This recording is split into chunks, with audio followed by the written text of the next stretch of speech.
The mail call was loud and chaotic, Marines crowding around the distribution table, grabbing packages from home, care packages filled with snacks, letters, photos, small pieces of the world they left behind.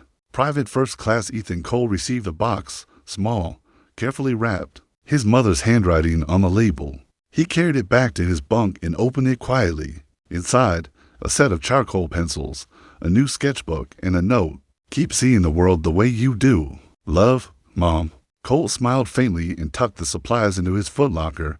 Across the barracks, Lance Corporal Davis saw the whole thing. He nudged his buddy and grinned. Cole just got an art supply delivery in a combat zone. The other Marine laughed. What's he gonna do? Draw the Taliban to death? More laughter. The joke spread through the barracks like wildfire. By dinner, half the platoon was calling him Painter Boy.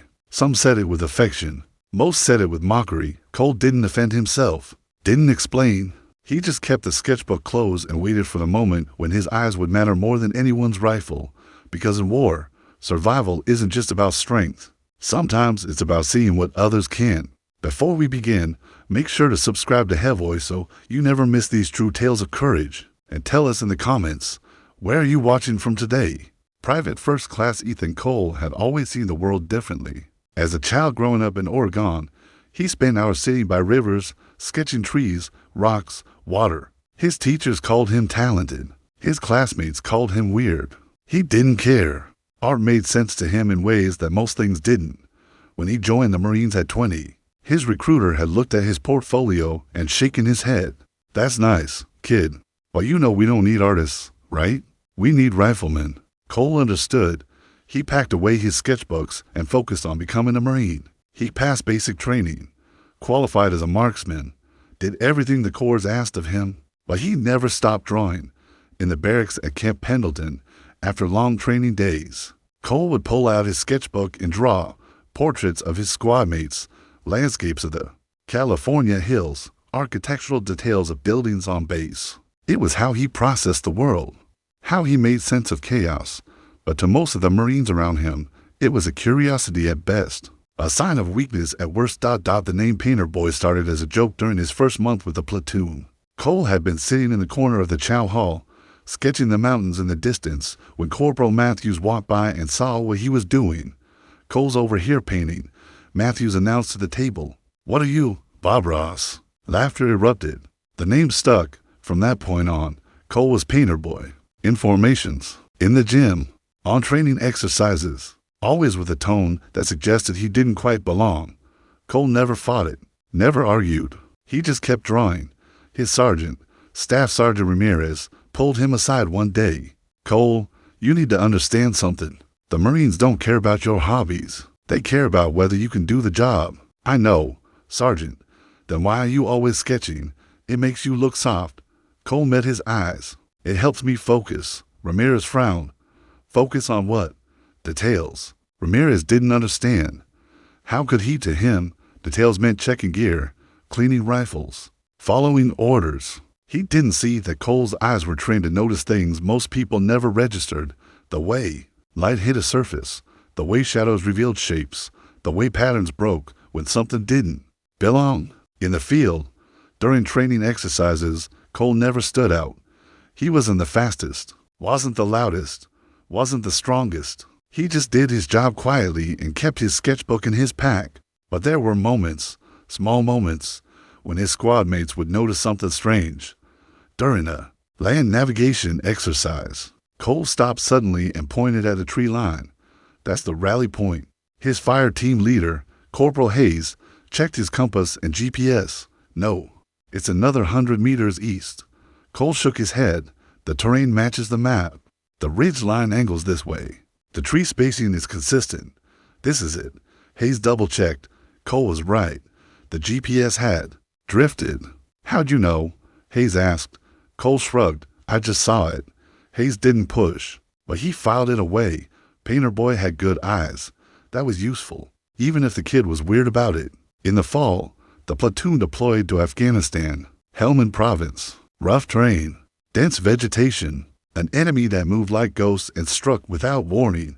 The platoon set up at Forward Operating Base Sentinel, a small outpost surrounded by mountains and villages that may or may not have been friendly.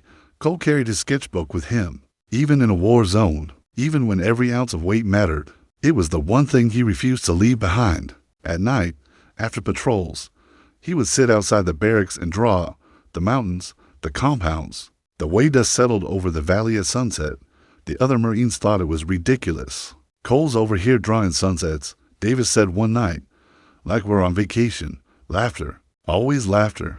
But Cole didn't stop, because drawing wasn't about art anymore. It was about mapping, about memorizing, about seeing the battlefield in a way that satellite images and digital maps couldn't capture.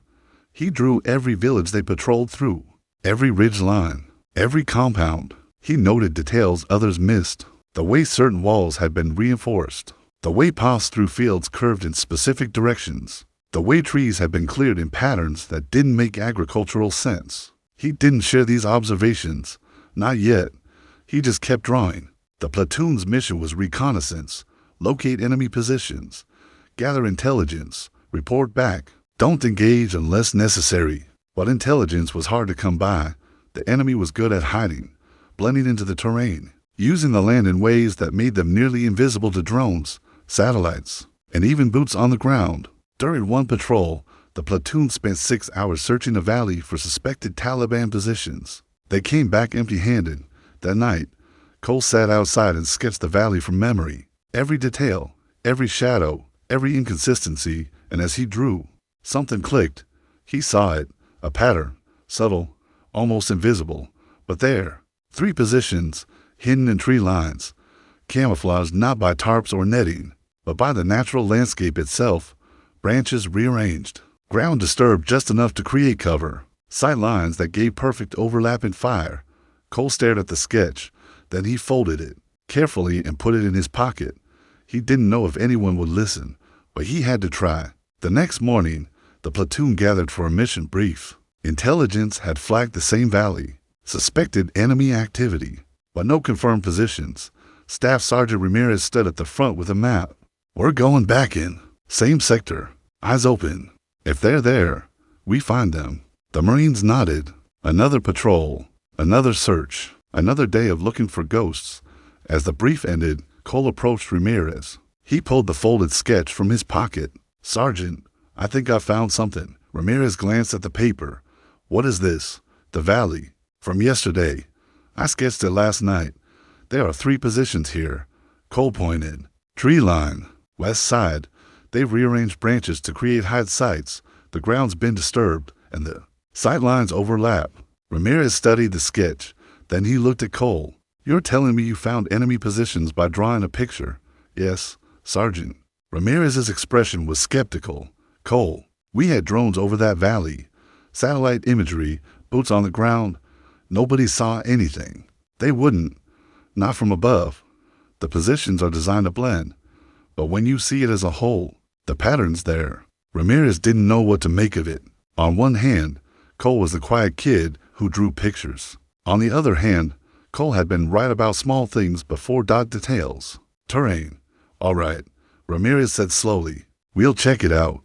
But if you're wrong, painter boy, you're never living this down." Cole nodded. "I understand, Sergeant." The patrol moved out 2 hours later. 15 Marines, moving carefully through the valley, eyes scanning, weapons ready. Cole led them to the first position he marked on his sketch, a cluster of trees on the western edge of the valley. At first, no one saw anything, just trees, just ground, just Afghanistan. But then Corporal Hayes crouched down and looked closer. Boot prints, faint, partially covered with dirt and leaves, leading into the tree line. Cole was right, Hayes said quietly. Ramirez moved forward, signaling the platoon to spread out. They approached the tree line cautiously. Inside, hidden beneath carefully arranged branches, was a fighting position, sandbags, shell casings, a radio, recently used. The enemy had been there, hours ago, maybe less. Ramirez turned to Cole. "Where are the other 2? Cole pointed. "North, 300 meters, and east, 500 meters. They found both positions exactly where Cole said they would be. Same setup, same camouflage, same evidence of recent use. The platoon secured the area and called it in. Intelligence was stunned. The positions had been invisible to every piece of technology they'd used, but a kid with a sketchbook had seen them. Back at base that night, Ramirez pulled Cole aside. "How?" Ramirez asked. "How did you see what drones couldn't?" Cole thought for a moment. "Drones see images, data points, but I see shapes, patterns, the way things fit together. When something's out of place, even slightly, it stands out, like a painting with one wrong brushstroke." Ramirez stared at him. "You're telling me art made you a better recon Marine than satellites?"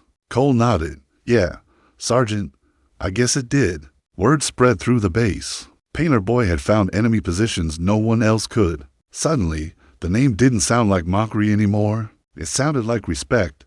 Officers started asking for Cole's sketches, his observations. His eye for detail became an asset the platoon couldn't ignore.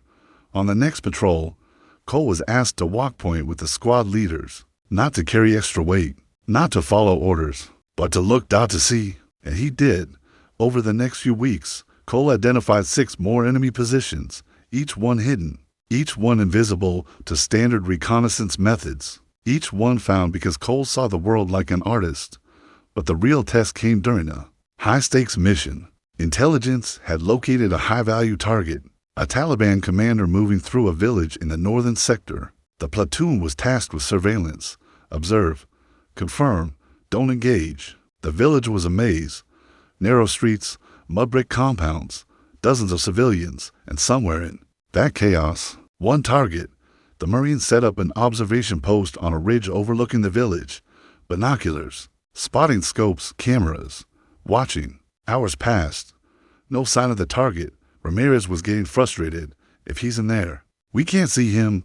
Too many people, too many buildings." Cole sat beside him, sketchbook open, drawing the village layout from their vantage point. Not for art, for mapping, for seeing. After an hour, Cole stopped drawing. He pointed at a compound on the eastern edge of the village. "There," Ramirez looked. "What? That compound? It's different." "How?" Cole explained. "Look at the foot traffic. People avoid that street. They're walking around it, not through it. That's not normal. And the windows, 3 of them are covered from the inside, but the rest of the village has open windows. Someone's trying not to be seen." Ramirez focused his binoculars on the compound.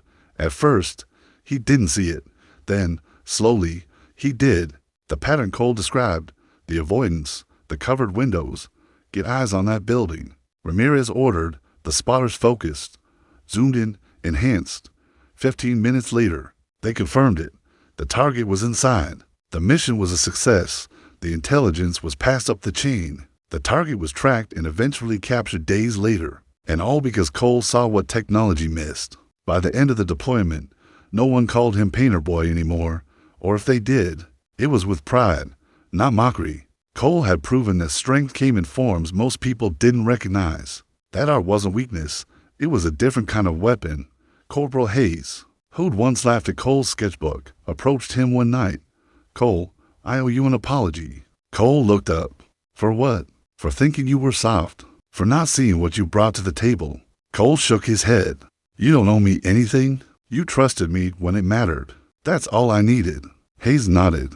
"You know, when I get home, my kid wants to take art classes. I was going to tell him to focus on sports. But now, I think I'll let him draw."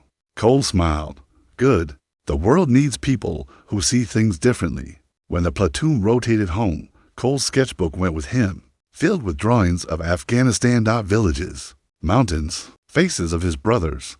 But more than that, it was filled with proof. Proof that art could save lives. That seeing the world through an artist's eyes could be just as valuable as any rifle, any technology, any training. Years later, when Marines talked about their time in Helmand, they always mentioned Painter Boy, the quiet kid who saw what no one else could, the artist who became one of the deadliest reconnaissance Marines in the battalion, not because he could shoot better, but because he could see better. Ethan Cole returned to Oregon after his service. He never stopped drawing, but now his art carried a weight it hadn't before. Every landscape, every portrait, every line was a reminder of what he'd learned. That art wasn't just beauty. It was survival. It was observation. It was seeing the truth hiding in plain sight. The Marines he served with stayed in touch, and when they talked about him, They didn't call him Painter Boy anymore. They called him the Marine who proved that every skill, no matter how unconventional, has a place in war. Moral: true strength doesn't always look like strength. Sometimes the quietest skill is the deadliest weapon. If this story moved you, don't forget to show your support. If you enjoyed this story, please subscribe to Hevoy for more military and veteran stories. We bring you true tales of courage, sacrifice, and honor, stories that remind us of the quiet strength carried by those who serve. Until next time, stay safe, stay strong, and never forget the heroes among us.